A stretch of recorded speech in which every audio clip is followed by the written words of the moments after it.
to today's coffee chat. Today's topic of discussion is memory care. It's about the people, not the disease. And I have Miss Carrie Brister with me. She is the Executive Director of Olney Assisted Living. And in this coffee chat discussion today, it will include the quality of life through understanding dementia, dignity through communication, self-worth through behavior management. Ms. Brister has worked in aging care since 1996, starting as a caregiver and working through the disciplines. She has worked in nursing, life enrichment, marketing, administration, and a corporate regional role, but ultimately found her strongest passion working in the community. Ms. Brister's passion for memory care was founded early in her life by supporting her grandmother alongside with her mom. Her grandmother had the blessing of being cared for by family who were knowledgeable with dementia, and she wanted everyone's loved ones to have that same benefit by educating the community and dedicating herself to the field of senior care. Thank you, Carrie, for being the guest panelist for today, and I'll let you take over from here. Thank you, Nadia. You're welcome. Boy, it's so weird to sit and hear somebody talk about you, right? I mean, I don't know if you've ever had the pleasure of having somebody introduce you, but wow, that's kind of interesting. So yeah, I've been doing senior care for quite some time. You know, people always say to me, oh, really, you don't look like you're old enough to even have a kid. I am 25 years in the business. Like Nadia said, I found my passion in memory care very, very, very early on. So today we are going to talk about the quality of life through understanding dementia. We're going to talk about dignity through communication, and we're going to talk about their self-worth through behavior management. Just so I have an idea, the people that are on with us, are you professionals? What do you do? I would love to have an introduction.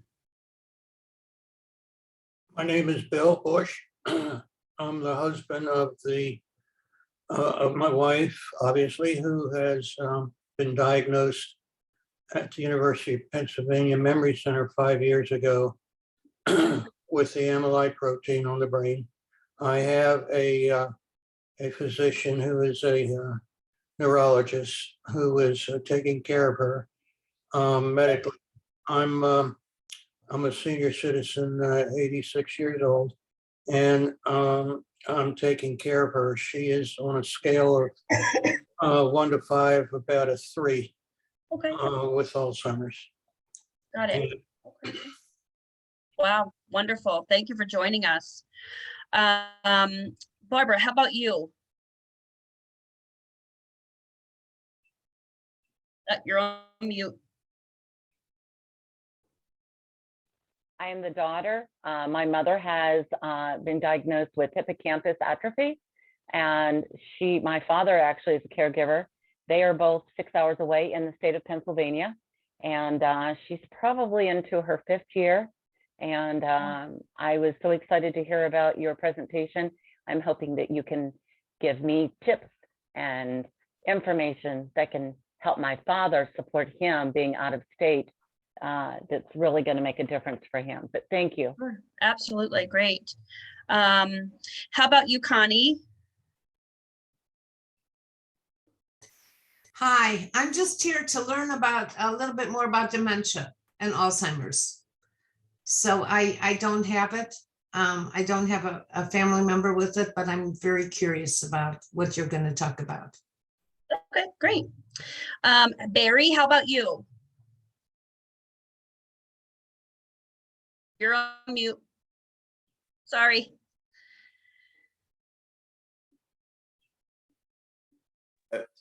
How's that? Perfect. Okay.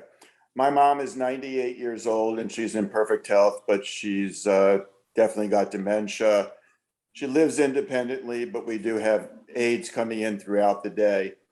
And I just find it very frustrating because she's not doing anything. She can't see, can't hear well. Sure. So we do visit her almost every day for at least an hour. Okay. Great. She still likes to go out to lunch, but she doesn't communicate much. Got it. Okay, perfect. Stephanie. Yeah, hi. I am with Visiting Angels, and my father-in-law has dementia, so I figured this was going to be a good one to tune into. Awesome. Thank you. Jill, are you there?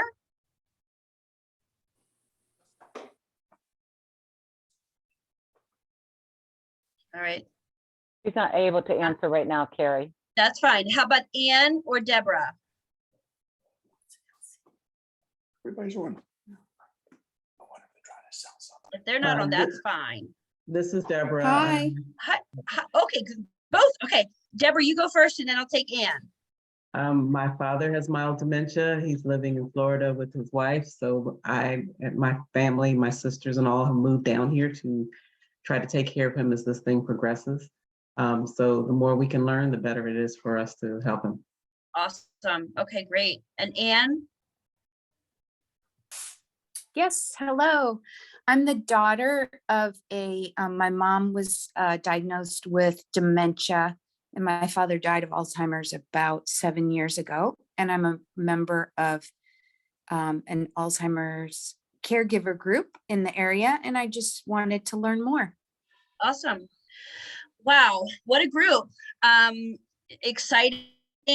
This is my favorite thing to do is share what I know. I feel it's very important to educate people, not just for your own knowledge, but for the betterment of the lives of the people that are impacted by the disease.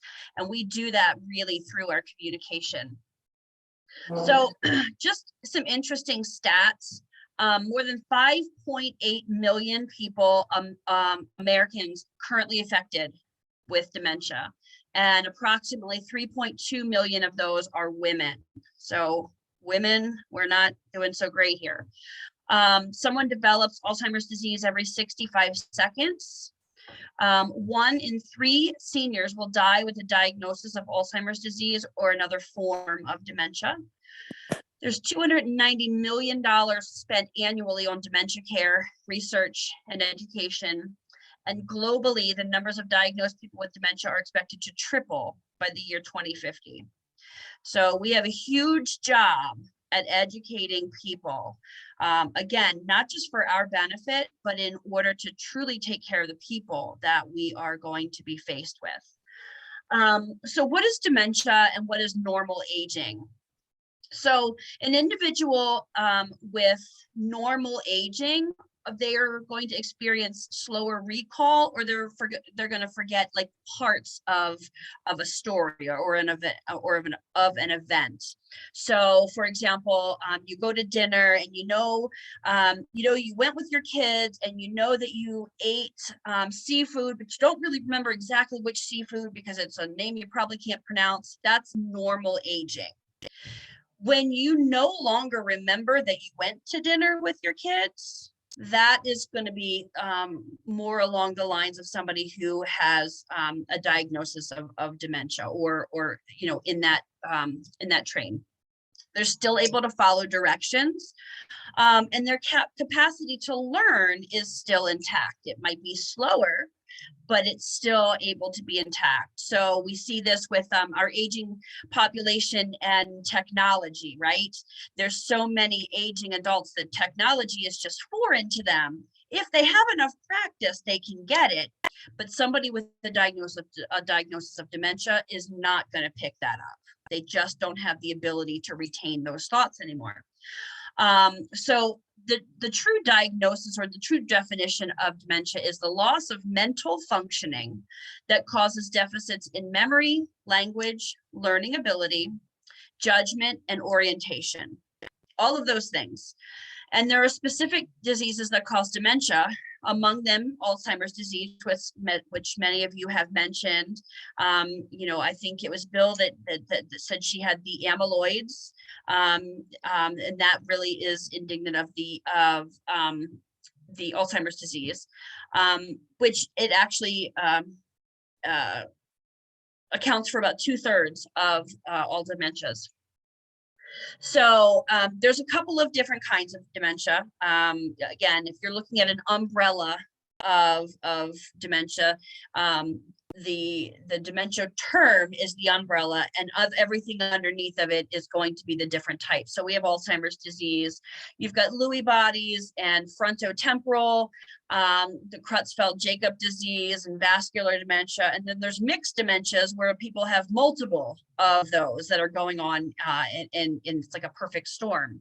But did you know that there's actually reversible dementias? Yes, there is reversible dementias. And what we call those are pseudo dementias. And when you see those are typically when you have had an acute situation or something that has occurred most recently that gives you all the signs and symptoms of dementia. It's a rapid onset. Something has occurred in order to create that, that disease process. It could be drug interactions. So, you know, they always tell you, the pharmacist will say, you know, don't take this with this. They could give you signs and symptoms of cognitive impairment. Emotional disorders, depression is a huge one. Sometimes depression and dementia really do have, they match up, parallel to what the symptoms of both are. Metabolic or endocrine situations. So it could be something with glands or other chemicals that are released in your body that create that, that feeling of dementia. Nutritional deficits or electrolyte imbalance. How many times have we heard that hydration in seniors is a huge issue, right? And when somebody is dehydrated, that can exacerbate those symptoms of dementia. Infections, UTIs, huge. That's probably one of the first things that we check when somebody has an acute change. But it could be something more slow growing, like a tumor or something like that, that can give you just enough impairment that you would test positive for dementia in their psychological testing. And then the last one, which we shouldn't obviously overlook, is CHF, or the lack of oxygen. That's generally what we see when we see vascular dementia, is where, you know, the vascular system is now impacted. It's either had clots, or it has disease process, narrowing of the arteries, narrowing of the the blood flow in the brain, and that ultimately leads to causes of dementia. Now, if you are able to write any of those things, hormones or hydration, or like we said, oxygen, any of those things, if we can fix those things, then the signs and symptoms of dementia often go away. Now, if somebody has a tendency or a genetic tendency for one of the permanent dementias, and has kind of been on the line, you know, are they okay? Are they not? One of these pseudo dementia situations is probably going to kick them into an active part of decline. So, so sometimes you can remedy it, but it's just enough that is really going to keep them down the line of impairment. So, interesting information there. There's no cure for dementia. We know that. We put a lot of money and resources into, research every single year in order to figure that out. They do have a lot of pharmacological treatments that we can do for symptom management. You've got Aricept, Razidine, Exelon, Namenda, Namzaric. All of those are probably pretty familiar in your parents' or your loved ones' medication box. There's a brand new one though, that's interesting, that if you want to research is really interesting stuff. It's called Aduhelm, ADUHELM. And it was created, it was FDA approved in 2021. And it's the most recent, or the biggest one that they've actually done here recently. And it's actually known to attack the plaque of the amyloids in the brain. right? We said that sounds great to us, doesn't it?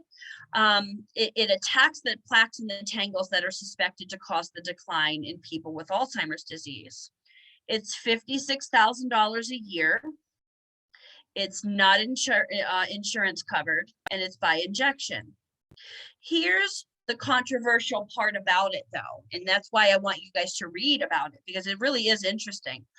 It's very controversial because I'll get you real quick in just a second, Connie.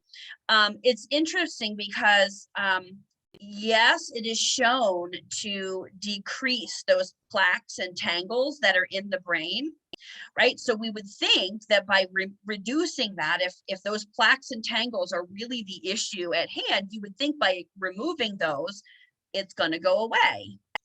The part that is controversial is that's not happening. There's that just because the plaque is gone, the nerve impulses are still not communicating. So then we go back to square one and we think, okay, are the plaques and tangles the issue? Or is it the nerves that are the issue, that because they're not communicating, it develops the plaque? So which comes first, the chicken or the egg, right? Is it the plaques that are the problem, or is it the nerves that are a problem? So all along, we've been thinking it's the plaque, and now we have something that takes care of the plaque, and now all of a sudden that's not the answer. So a lot of research still being done on this particular one, but I figured I'd mention it just because it's interesting to read about.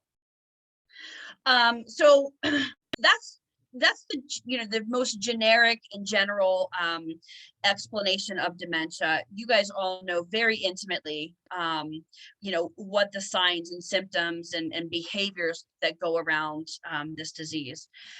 But it's dealing with it that's more of the challenge, right? Everybody can spurt off some data and statistics, but if you don't really understand how to manage it and how to deal with it, it can become very frustrating. I think I even heard those words in this panel this morning. So some of this is designed at our clinicians, and some of this is designed for our families in understanding. But when you are with your loved one, or if you are with a client that you are trying to assist, it's really important to get as much information or have as much information at your disposal to start with. So if you don't know the person, an interview is super important. And I don't mean an assessment, because an assessment is a clinical term. It is determining what is the clinical nature of this person's disease. Do they take medications? Are they incontinent? Can they feed themselves? Is she pocketing food? Those are clinical assessments, right? And even for those who have families who are dealing with this, it's important that you educate your professionals that it's important to interview that person. Figure out what makes them tick. Figure out what makes their brains process. So a clinical assessment refers to collecting information and drawing conclusions from the use of the observation, psychological tests, neurological tests to determine what the problems are with that person. As professionals, okay, I'm speaking to the professionals, we are not diagnosing a disease. That's already been done for us. Now it's our job to care for the disease. We're caring for humans. We're not caring for dementia, and that is super important to remember. How do they spend their lives? What do they do? What do they love? The W and H questions are the most effective way of getting to know the person. And what does this do for us? Number one, it allows for dignity. Okay, so Bill, I know that you are the wife of, what's your wife's name? Joan. Joan. And how long have you been married, Bill? 62 years. 62 years. And you have how many children? 4 and 4 All right. grandchildren. All right. So if I'm going to talk to Joan, and Joan doesn't know me, I'm coming in as a person who's never met her before. It's going to be important for me to know some of this information ahead of time. So I now know that Bill and Joan have been married for 62 years and they have 4 children. So when I walk in to this person, I don't want to look at this person as she has dementia and I have to figure this out. I want to talk to the person. Hi, Joan. How are you? Oh, I see you have Bill here with you today. You know, make her trust that you already know. She knows that something's not right with her and she doesn't remember, but she's not going to share that with you right from the beginning. So when you give the impression, I already know, I know Bill, I know your kids, I know that you have been a secretary all of your life, whatever it is, the trust is already there because she thinks, okay, this person knows me, I don't know her, but I think I might not understand. I think I might trust this person because I know, right? Who else would know? People are not defined by their disease. I have a chronic illness, okay? That's not what people see. So if you were to look at me today, what would you think? You would think, well, let's ask Nadia, if you look at me, what would you describe me as? Like just by meeting you first time or just looking at you? Yeah, just if you look at me, what do you think? First thing you think?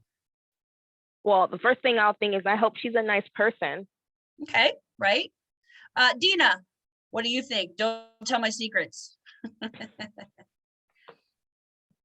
I see a very vibrant person. Okay. Connie, how about you? Oh, you're on mute. I was gonna say a caring person. Okay, great. But none of you see my disease, right? No. You don't see my disease. And I have a disease and it impacts me every single day, but you don't see that. If you didn't know the person had dementia, you wouldn't see that either. And that's what I'm trying to get across to people, is that we should not look at our clients as our loved ones, as our friends, that they have dementia. That does not define who they are. It's just what we have to manage. By doing that great communication, it also removes the defense. All right. Have you ever, I'm going to use you, Bill, again. Bill, when you are, when you're with your wife and you go somewhere, or, the doctors are starting to talk, do you ever feel that Joan seems to get a little defensive? Yeah. So especially when they feel intimidated or they feel questioned, or sometimes they have some paranoia that goes along with their disease process. Really great communication and knowing and understanding the person you're dealing with is often going to take some of that defense away. So if I am dealing with Joan and I am going to have a conversation with her, again, I'm going to approach her and say, I'm probably going to introduce myself and say, I've been talking with Bill and he shared everything about your 4 children. How wonderful. And I might get her to communicate with me. I could say, what was your favorite thing to do with your kids? Or, when they were young, was it chaos in your home? Get her to talk about something that is not relevant to what your purpose is there for, because she's going to gain that trust. That defense that she's automatically going to put up is going to come down. And information gathering. The more personal information you have, the more likely you are to begin to build that trust in the client, because they recognize that you're talking about things that they're familiar with. And even though they may not know or remember you, the information you have with their conversations is enough for them to gain some trust, right? And I know, Connie, you had your hand up a minute ago and I forgot to answer. What was your question? Well, it's very basic. I just wanted to know the difference between Alzheimer's and dementia. Could you explain that so I can understand it? Yes. So if you're thinking about an umbrella, right? Dementia is the umbrella. I'm holding a beautiful rainbow umbrella, and it is called dementia. All the raindrops underneath of the umbrella, Alzheimer's disease, vascular disease, they're types of dementia. So dementia is a very broad term. Alzheimer's disease is a very specific type of disease that affects only the amyloids and the nerves of the brain. Thank you. Okay. The other part of communicating, and probably the most important part of communicating with somebody with dementia, is listening. And we don't do that well. None of us. I don't. I know I don't. It is most important to listen. You want to observe the body language of the person that you're talking with. Are their arms crossed? Are they having behaviors? Are they fidgeting? Are they looking around? Do they look fearful? What emotion is being conveyed, right? You can learn, and actually, this is interesting. I actually said to another professional yesterday, she said something about, well, my mom is probably going to revert back to her native language. She is Chinese. And she said, at that point, I'm probably going to have to send her back to China. And I said, no. I said, we have a lot of people. It's very common for somebody with dementia to revert back to their native language. And it doesn't matter what language they speak, because we're not talking about the language. We're talking about behaviors, because that's how they communicate. It doesn't matter if they don't speak American or English or Spanish, or it doesn't matter, because you're going to learn to read their emotions and their body language, and that's how you're going to listen. For someone with dementia, begin with the yes or no questions related to their need, right? If you do need to gain information, go with yes or no questions. They may or may not be able to answer them. And we'll talk about that again. So for someone with dementia, are you in pain? They may be able to say yes or no. Are you hungry? Are you happy? Are you angry? Yes and no questions is good for somebody who has like a mild, moderate disease process. There is going to be a time that process is not any longer going to work.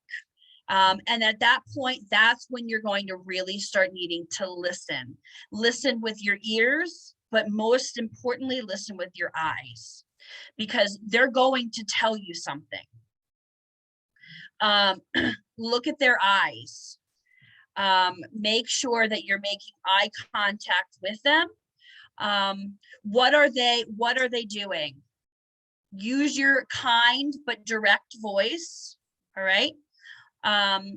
Face to face or chest to chest. This is important when you're talking to somebody and you want them to communicate with you. If you just bend over, let's just give the vision, somebody's sitting in a wheelchair and you bend over and say, "Hi, Mom, how are you?" What they're seeing is probably the sideways view of me leaning down in their face, which is very weird for them, right? Remember, they can't always process exactly what we process any longer.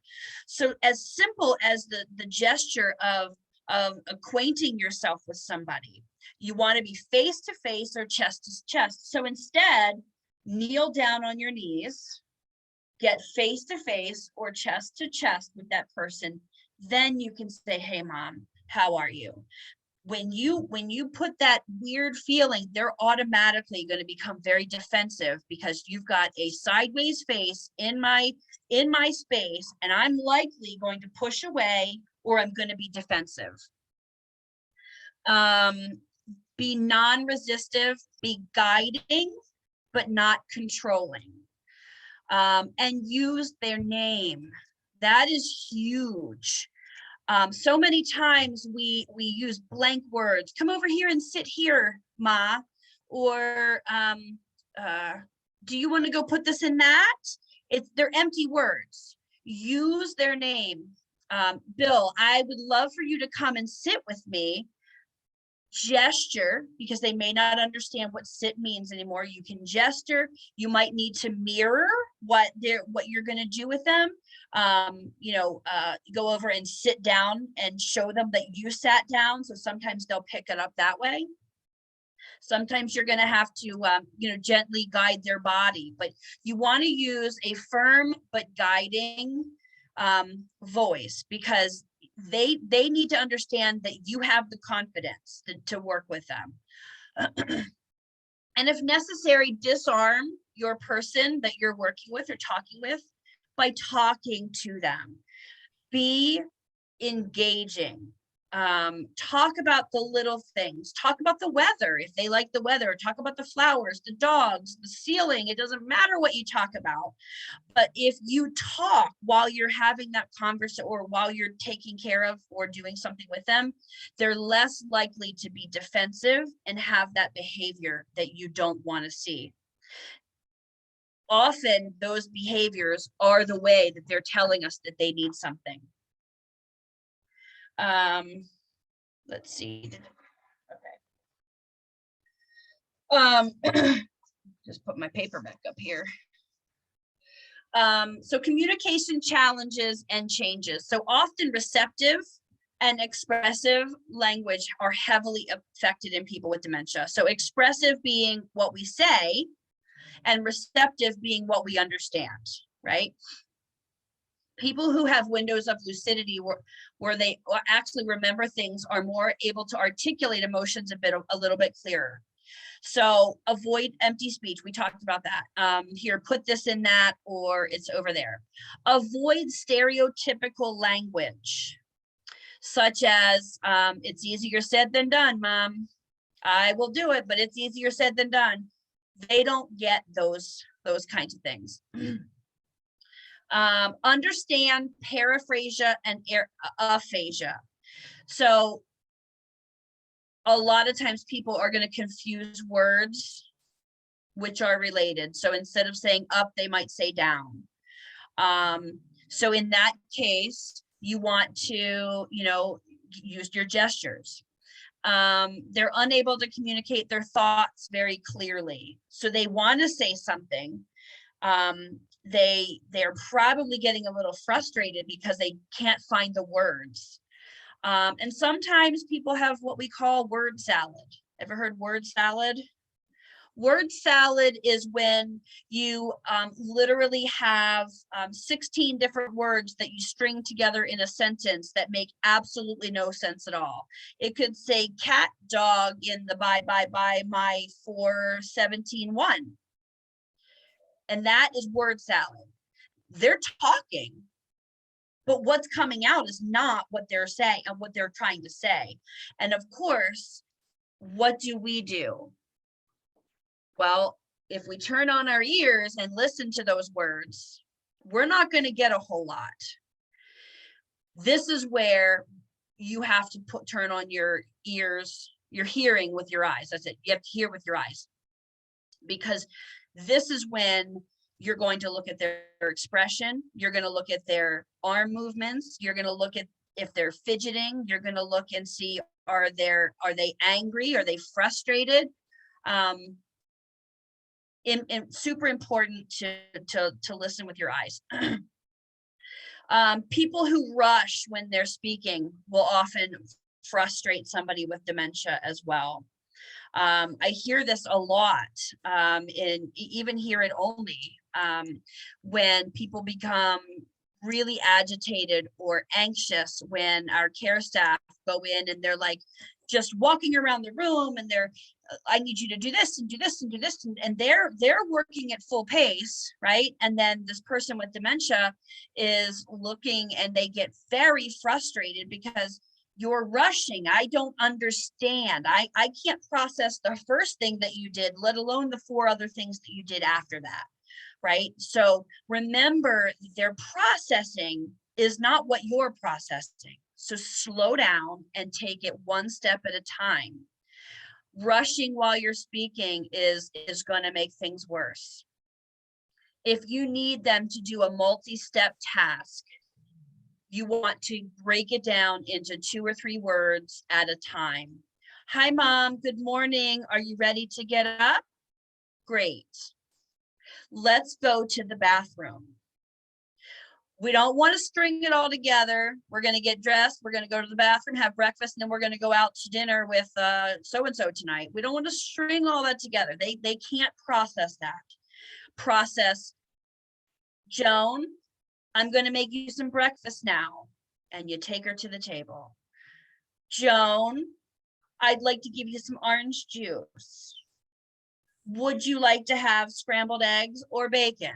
She may be able to answer you. She may not. It may be that you need to put 2 things in front of her.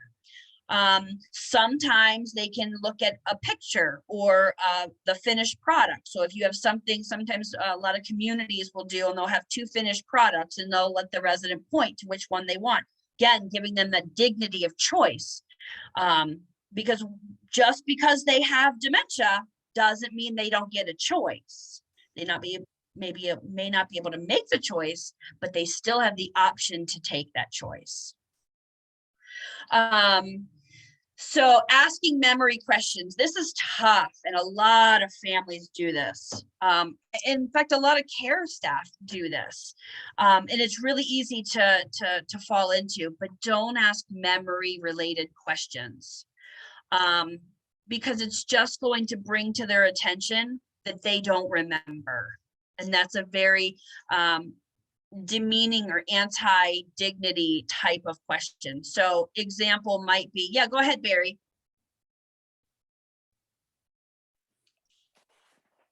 I'm not want to contradict you, but my mother's long-term memory is very, very good. So if I take out her wedding album, she can name every person that's there. And I think Yes. she enjoys doing that. But if I asked her something that happened 5 minutes ago, she has no idea. Exactly. And this is where it is so important to know who you're talking to and where they are in that disease process, because every dementia is also slightly different. You're right. She's not going to remember what she had for dinner last night. So you're not going to want to say, hey, what did you have for dinner last night? When you know that she had spaghetti, but she doesn't know that. That's just going to make her very, very aware. But you're right. It is important to use the information that they already have retained. So like you said, the wedding album, those are not the memory questions that we're talking about. Okay. We're more talking about like the short term, or sometimes it can even be a little bit more long term. It just depends on where they are. Like if their husband died 10 years ago and she's still asking for the husband, she still may remember being married to him and having that wonderful life, but not remember that he died 10 years ago. Okay. So there's a balance there. It's sometimes hard to figure out where they are exactly in that disease process. Chances are her long-term memory will decline as well. And some of it may be just jumbled, where she confuses different events, that occurred in the same time period. It's all so fluid. It's hard to really nail it all down. Okay. So reality orientation versus living their truth, right? When I talk about her husband died 10 years ago, if you remind her, no, Mom, Dad died 10 years ago. Don't you remember we went to Maine and we buried him with your sister? Blah. She's just going to relive that all over again, and grieve that. The same thing occurs when people say, when they come to us at Olney and they say, well, I told my mom she was coming here and she is not happy. chances are, if you told your mom that she was coming here to Olney, number one, she's probably not going to remember that you told her. And if you tell her again and again, and you remind her 6 times that she's coming to Olney, chances are she's going to have the same reaction every time, and is going to be, distraught and grieve that thought all the time. So what do we tell them? You know your loved one best, right? And don't reality orient them. At some point in their lives, they appointed the person that they wanted to be responsible for their care, for their finances, for their medical. At some point, they appointed a person to do that, knowing that at some point in their life, they may not be able to make those decisions on their own. And it's okay for you to do therapeutically what you need to do to take care of them. And of course, no arguing.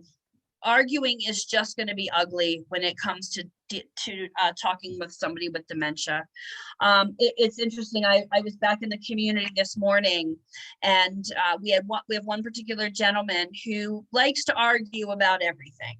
And he yells, and that's his behavior. He is escalated. He throws something. It happens. So I went into his suite, and I kneeled down, and I said, I'm going to change his name. I'm going to say, John, what's going on today? Well, blah, blah, blah, blah, blah, blah, blah, blah. Okay. What's going on today? What's on your shirt? I love this shirt. Well, this is my commander shirt. Dino is going to smirk now because she knows who I'm talking about.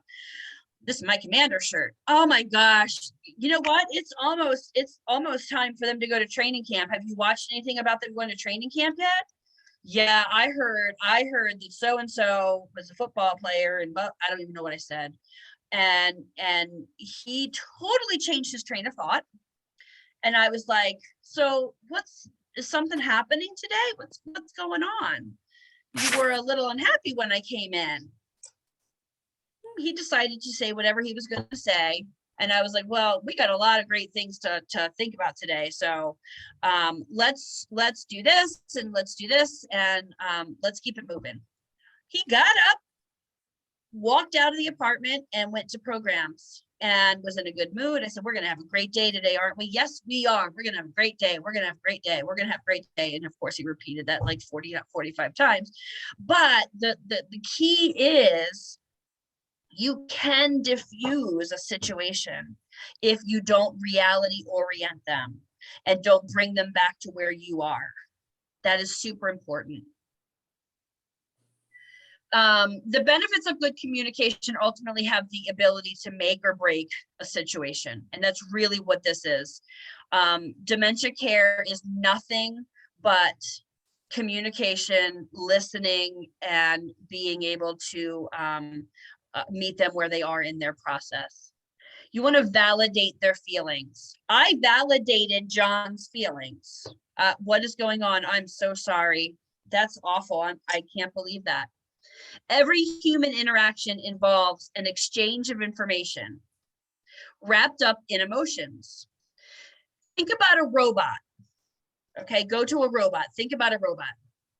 Without emotions or day-to-day interactions, would be nothing more than a cold exchange of information. So I'm going to pick on Barbara. Barbara, I'm going to pick on you. So I'm going to say to you,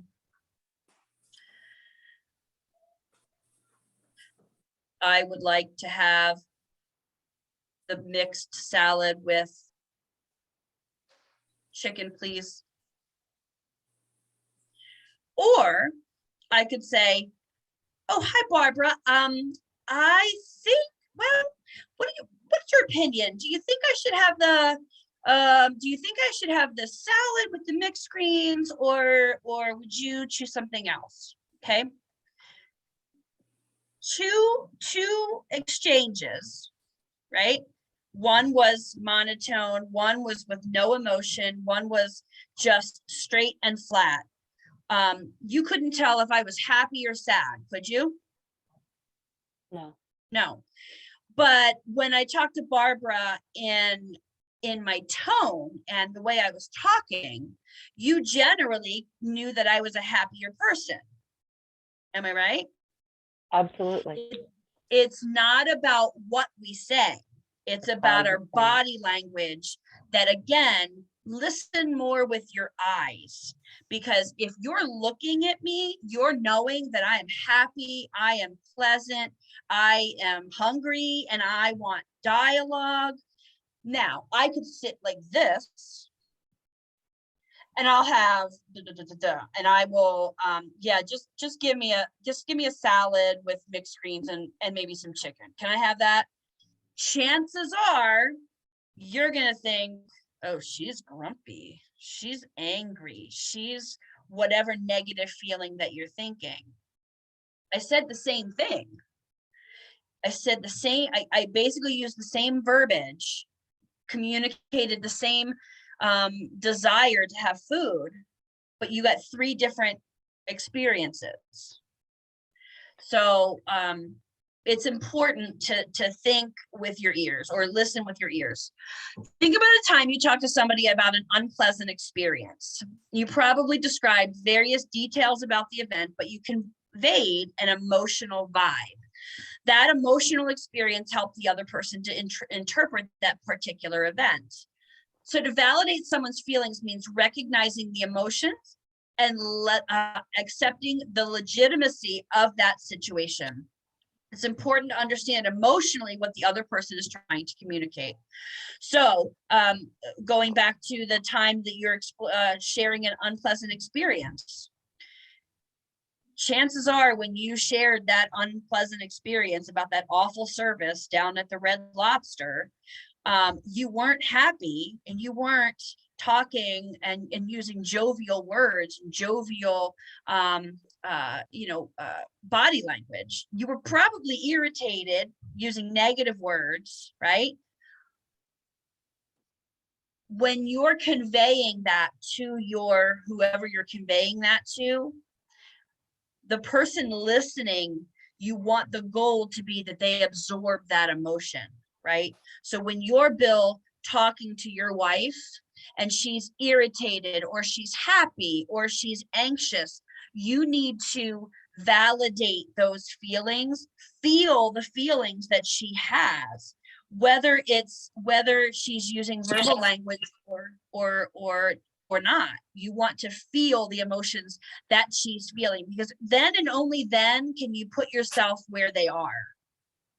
Carrie, when you made the analysis with the salad, I've run across that with my mom.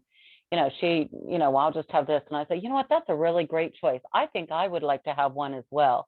So sometimes when I'm trying to make light of it, you can literally transform their reaction sometimes to you. Yes. Sometimes if you agree with them and say, that's a great idea. So you're giving them praise, encouragement, validation. And the other thing is too, I've never thought of that. I never thought about putting chicken on the salad. That's a great idea. And, we've got a couple dressings that we could try. Would you like to try something new? I think that would be fun. Right. So it's all on how you talk to them and the tone. I totally agree with that, because I found it, I know with my father, sometimes he gets frustrated when you're a caregiver, and I can appreciate this, Bill, even with my dad, encouraging him as far as sometimes you just want him to do it and get it done. And it comes across just hurry up and get it done. And the patience part of it is something that you've learned. So I appreciate you sharing that. Yeah, absolutely. Go ahead, Bill. I go to dinner with my wife a couple times a week, and she's at the point where she can read the menu, but she can't decide what she wants. Yep. So over the past 12 months or more, we read the menu together, and then she'll forget what she wants. So I'll take my finger and show her the options. Mm-hmm. And if I go out with friends, those are the people that know that she has the dementia.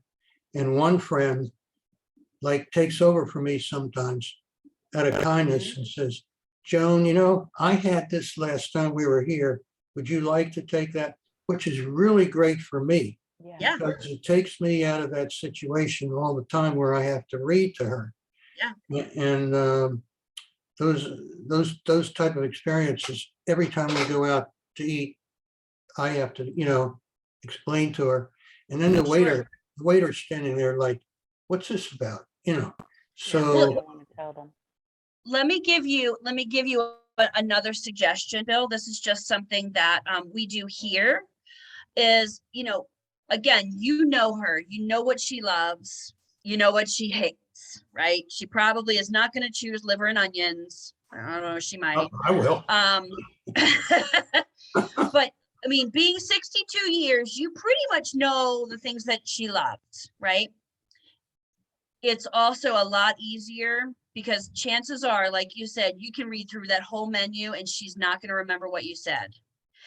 Your best option at this point is to select 2 or 3 items that you know that she loves and give her fewer choices. We do this when we're talking with our residents. Instead of opening up the closet and letting them see the entire wardrobe of every color, you know, that they have, instead of doing that, we, knowing them, can pick out and say, would you love to wear the purple one or the pink one?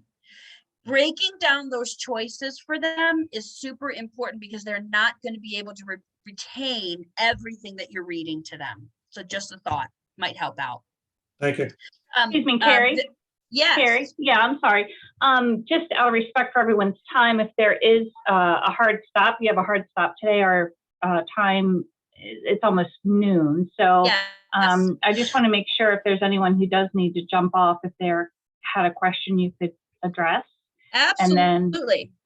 And then also if you'd like to stay on, or if you have time to stay on, Carrie, if we can offer that as an option for more Q&A. Sure. Yeah, okay. Anybody need to hop off or have any specific questions for me? Okay, all right. I only have a couple more things to share. So, I mean, if you're good, I'll continue. That would be great. Thank you. No problem, no problem. In relation to working with someone with dementia, validation places more emphasis on the emotional aspect of a conversation and less on the factual content. Thereby imparting respect to he or she, their feelings and their beliefs, moving away from the actual words that are being communicated. Oh, my battery's gonna die soon. So it's more important to hear what they're saying or sorry guys, it's more important for the emotional part of what you're receiving versus what they actually say. Remember that when a person with dementia is exhibiting a behavior or has an emotional response to something, it's their attempt at communicating something. It's imperative that we listen, we observe, we watch the expressions and watch your own behavior and recognize that they're reading you while you're reading them. So that's the biggest part of my communication information today. I certainly thank you guys for joining us. If you have specific questions or if you just need ideas on how to deal with your mom, your dad, your wife, I am always open to to talking through situations. Again, my goal I set forward, my goal was not just in my career, but was to make sure that every resident, patient, client, person who has dementia gets the dignity and understanding and self-worth that we can give anybody else that doesn't have the disease. So thank you guys. Thank you so much, Carrie. That was great. And I do want to mention, and I want to give thanks to you. Carrie and her team, Dina, they do have CDP classes that Olney Assisted Living. And Dina, if you can put your information on there, if anybody's interested, it is quarterly, I believe. And Carrie teaches it. And I, you know, me and one of my coworkers, Jill, we went through the CDB class and learned a lot. So thank you so much. And I appreciate you for that. So the CDP is actually an 8-hour, I make it into about 6, but it is a 6 to 8 hour lecture on dementia. It goes all the way from, you know, the actual, what it looks like in the brain, all the way through to end of life and how to manage those types of situations. So you're right, we do those quarterly. We just did one, I think we have one in September. So if that's something that interests you, Dina did put her information and my information in the chat. So thank you guys. Thank you, Nadia, for inviting me. No, thank you for coming. Great job, Carrie. I also Yeah. wanted to add, Bill, you were mentioning with the waiters that they're standing there wondering what's going on. We have a business size card that basically one side of it says, the person that you're with has dementia, please be patient. And it's a way to communicate that to the waiters so that they would understand that from the beginning, rather than you having to tell them what's going on in front of your loved one. If you'd like one of those, just email me your address and I'll be happy to mail a couple of them out to you. And that goes for anybody who might want that. So you want my email? Yeah, why don't you give me your email address and then I'll email you so you can let me know where you'd like that sent to. You Okay. can type it in the chat box, Bill, if you'd like. Okay. Anyone else too, if you want to add your email to get on their mailing list, that would be great. And I'd like to take a moment to show you a new feature on our Eventbrite page, which is when you find the coffee chat, if you click on coffee chat here, it will show you all the upcoming coffee chats. So this is what community coffee chat, and then below we have the next one scheduled in July. And Nadia, do we have one on the 13th, or is that not? No, so the next one is July 20th, which is with Jessa Hospice. Maria Kaplan will be speaking about the myths and facts of hospice. So that will be a good That's a great one. Yeah. And then I also have August, I believe it's August 13th. I do have a yoga instructor coming to do a coffee chat. So that should be fun too. So we have good things coming up.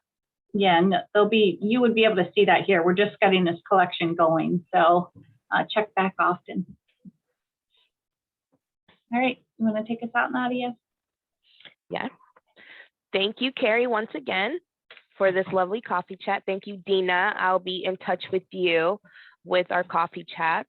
And please join us next time for July 20th with Jessa Hospice. Thank you. Thank you. Thank you, Nadia. Thank you, everybody. Thank you.